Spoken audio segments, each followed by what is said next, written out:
निश्चितच आपण त्यांच्यासोबत बैठक घेऊ. माननीय पालकमंत्री त्या खात्याचे मंत्री आहे, तर त्यांनाही बोलू आणि त्यांना सांगू की त्यांच्या CSR मधून आमचं प्रदूषणाचं परमनंट सोल्युशन काढू. झाले ना? बरोबर.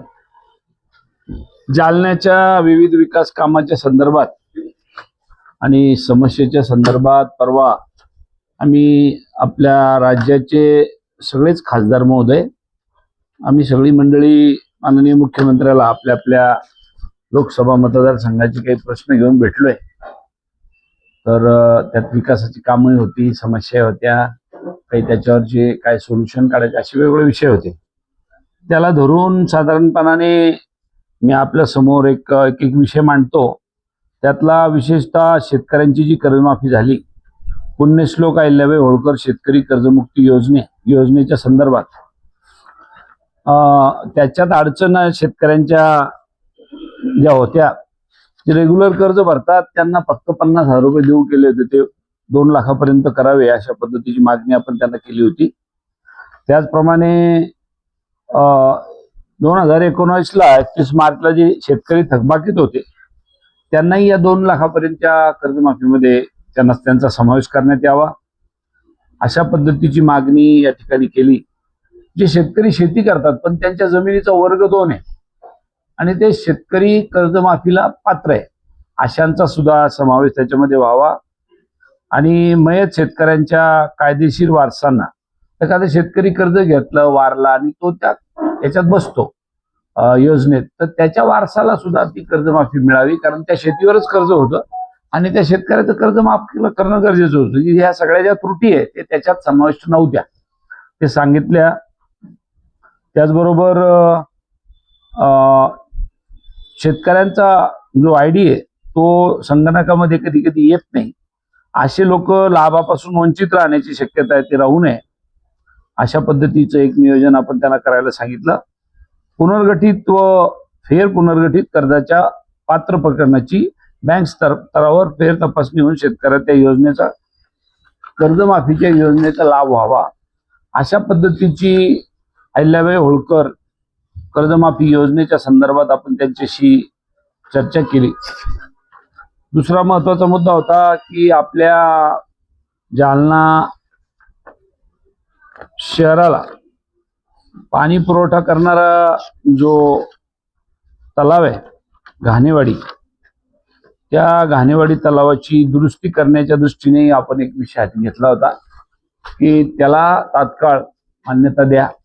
आणि इतक्या लांबून पाणी आणतो आपण, याच्याबद्दल काही दुमत नाही, परंतु घाणेवाडीला जर आपण गाळ काढला आणि सांडव्याची दुरुस्ती केली तर त्याच्यातही माननीय मुख्यमंत्र्यांनी ऐकून घेतलं आणि सांगितलं लवकरात लवकर त्याचा मार्ग काढू. पण याच्यापेक्षा महत्वाचा पाणी पुरवठ्याचा आणखीन एक विषय हाती घेतला, तो म्हणजे जालना तालुक्यामध्ये एक हातवन गाव आहे आणि हातवनला एक तलाव, धरण, साठवण तलाव मंजूर केलेला आहे. त्याची भूसंपादनाची कारवाई, त्याला लागणारे 150 कोटी रुपये ते जर दिले, ते धरण जर यावर्षी बांधून झालं किंवा पुढच्या वर्षी बांधून झालं तर कायमस्वरूपी जालन्याचा पिण्याच्या पाण्याचा प्रश्न सुटू शकेल. ही माननीय मुख्यमंत्री महोदयाला आपण बोलून आलो आणि त्यांना सांगितलं की हे धरण लवकरात लवकर जर करून मिळालं, 1695 हेक्टरवर सिंचन क्षमता असलेला हा प्रकल्प आहे आणि शेतकऱ्यांना याच्यापासून फायदा होईल. पण याच्याबरोबरच आपल्या जालना शहराचा पिण्याच्या पाण्याचा प्रश्न कायमस्वरूपी मिटू शकेल. म्हणून हे ताबडतोब करण्यात यावं अशी विनंती केली. त्याला जमीन संपादनाच्या कारवाईला ताबडतोब 150 कोटी रुपये देण्यात यावा अशी विनंती या निमित्ताने केलेली आहे.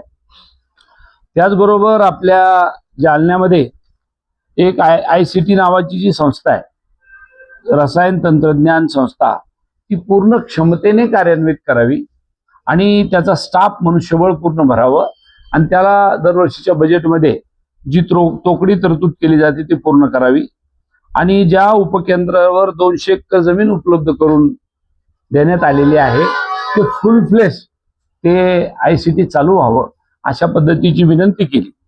आणि त्याच्याबरोबरच या विद्यार्थ्यांच्या पायाभूत सुविधा, शैक्षणिक बाबीचा विकासात्मक बाबी अशा पद्धतीच्या सूचना तर केल्यात, पण याच्याबरोबर महत्वाची सूचना ही केली की ICT सारखी संस्था आहे आणि जालन्यामध्ये आपल्याला प्रचंड मोठ्या प्रमाणात प्रदूषण आहे आणि त्या प्रदूषणामुळे जालन्यामध्ये कॅन्सरचे पेशंट वाढत आहे. संध्याकाळी आपण जर MIDC एरियाच्या बाजूला लागत गेलो तर काळाशार अंधार असं ढग तयार झाल्यासारखं होतं. तर मग ते पोल्युशन कमी करा किंवा कंपन्यावर कारवाई करा एवढ्या कामासाठी मी गेलो नव्हतो. तर ICT ला पोल्युशन होतं का, होत असेल तर त्याच्यावर उपाययोजना काय, त्या उपाययोजना कोणत्या आणि त्याला लागणारा खर्च किती याचा साधारणपणे अहवाल तयार करण्याचं काम हे ICT ला सांगावं आणि ICT ने जे सोल्युशन दिलं ते सरकारने CSR मार्फत किंवा राज्य सरकारच्या बजेट मार्फत ते खर्च करून जालना शहरातल्या नागरिकाला कायमस्वरूपी प्रदूषणापासून मुक्ती द्यावी अशा पद्धतीचं एक नियोजन. उद्योजकाला कुठेही हाकलून देऊ नये, उद्योजक बंद करू नये, उद्योजक बंद पाडू पण नये, परंतु ह्या उद्योगापासून होणारा जो आहे पोल्युशनचा पार्ट, प्रदूषणाचा भाग तो प्रचंड मोठा आहे. तिथं 100 त्यांचे मोजमाप असेल 100च्या आत हवा दूषित पाहिजे, शुद्ध पाहिजे, तर ती 700 पर्यंत दूषित झालेली.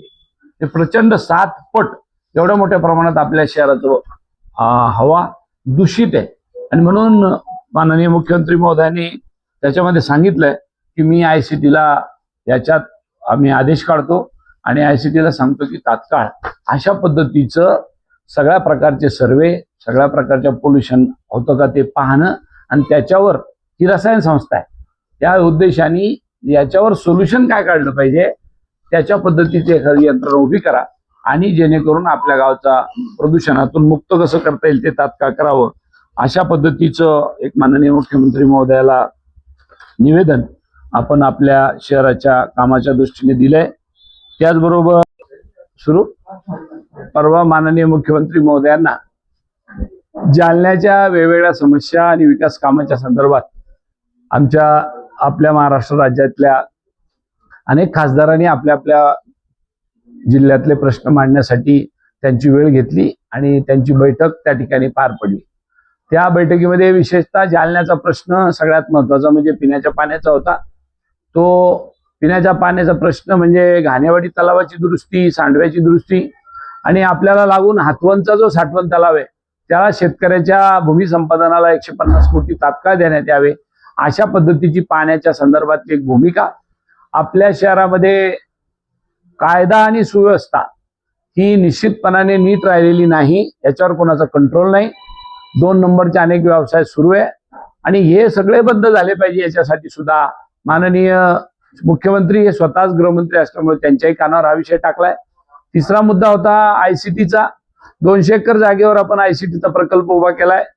तो पूर्णपणे कार्यान्वित व्हावा आणि त्याला तात्काळ बजेट देण्यात यावं आणि त्याच्याबरोबरच आपल्या औद्योगिकीकरणामुळे जालन्यामध्ये मोठ्या प्रमाणात जे प्रदूषण होतंय त्या प्रदूषणाचा कायमस्वरूपी उपाययोजना करण्याच्या दृष्टीने ICT सारखी संस्था कामाला लावावी, त्यांच्याकडून सोल्युशन घ्यावं आणि त्याचा परमनंट उपाययोजना मग भले शासनाच्या फंडातून करा, CSR मधून करा, परंतु जालन्याच्या नागरिकांना पूर्णपणे प्रदूषण मुक्त करा अशी एक मागणी माननीय मुख्यमंत्री महोदयाकडे मांडली. अहिल्याबाई होळकर, पुण्यश्लोक अहिल्याबाई होळकरांच्या नावाने जी कर्जमाफीची योजना काढली त्यातले काही शेतकरी असे मृत्यू पावलेला शेतकरी असेल, वर्ग 2च्या जमिनीचा शेतकरी असेल, रेग्युलर कर्ज भरणारा शेतकरी असेल, 2019चा माफीत न बसलेला शेतकरी असेल, असे बरेच शेतकरी आहे की जे त्या योजनेत अंतर्भाव नाही. त्याही शेतकऱ्याला याच्यामध्ये त्याचा अंतर्भाव करावा अशा पद्धतीच्या वेगवेगळ्या योजना आणि मागणी करण्याच्या अनुषंगाने आणि आपल्या जिल्ह्यातला आपल्या सेंट्रल रोड फंड जो आहे CRFचे काम ते आपल्या जिल्ह्यामध्ये मोठे मोठे रस्ते त्याच्यात घेऊन जास्तीत जास्त काम आपल्या जिल्ह्यामध्ये प्रस्तावित करावं केंद्र सरकारला. याच्यासाठी आम्ही वेगवेगळ्या कामं घेऊन माननीय मुख्यमंत्री महोदयाकडे गेलो आणि त्यांनी त्याच्यावर सविस्तर उपाययोजना करण्याचं आम्हाला मान्य केलं. धन्यवाद.